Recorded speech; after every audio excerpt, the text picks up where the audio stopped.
Okay, guys, welcome back. We have another question from the first chapter of mechanics of materials, and we need to determine the maximum allowable torque T that can be transmitted by the joint. So we can see the torque on the two ends of this system. The shear pin A has a diameter of 25 millimeters, and it's made from a material having a failure shear stress of 150 megapascal. So we have the failure shear stress, and at the end of the question we need to apply a factor of safety of 3 against failure. So that's going to be the shear stress of failure, or the 𝛕fail that we have over the let's call it allow, which is the allowable shear stress. So before everything, as always, we're going to start with the free body diagram of this part of this system. So we have these two pins on each end where the shear force is actually applying. So if we just want to draw the free body diagram in here, basically we have the torque on one end and the other end, which is these two surfaces.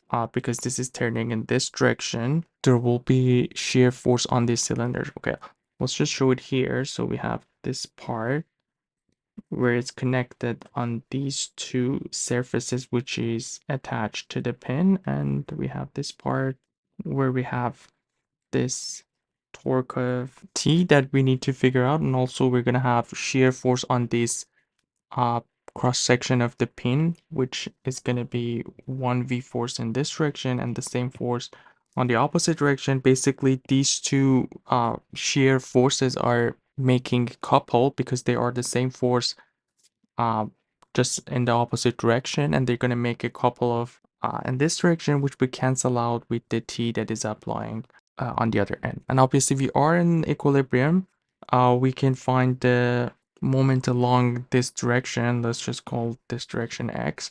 So we start with some of our moments about X-axis, and we can see that these two are in the opposite direction. One of them is T, and the other one would be the couple that these two forces make, and we need the distance between these two for couple, as we talked about in our channel about the concept of couple. So we have two forces that are exactly the same force, they're just in the opposite direction, and the moment or the torque that they make is basically, if we call this distance d, the torque or moment would be F times d, and basically in here it's going to be V, and the distance from the question we know is 100 millimeter or 0.1 meter, so times point, and actually this one will be in the opposite direction, so let's put this one V times 0.1, and because of equilibrium it will be equal to 0, which means our shear force is 10 times T.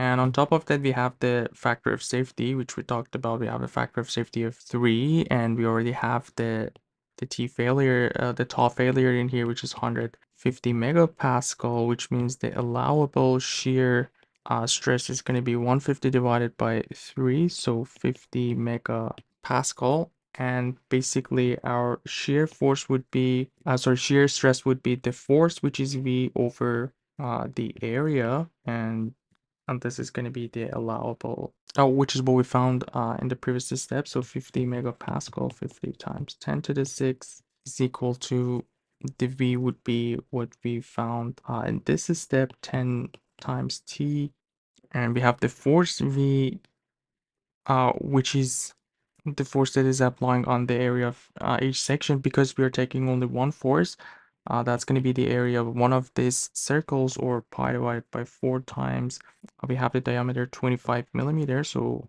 divided by 1000.25 squared, and this should give us the T that we are looking for. Let's see what we get. So 50 times 10 to the 6 times pi times 0.025 squared divided by 4. We just need to also divide this by 10. And yeah, it's going to be around 2500 Newton meter, or 2.45 kilonewton meter as the answer for the torque that the question is asking us. Hope everything was clear. Let me know if you guys have any questions. You guys take care. I'll see you in the next video. Have a good one.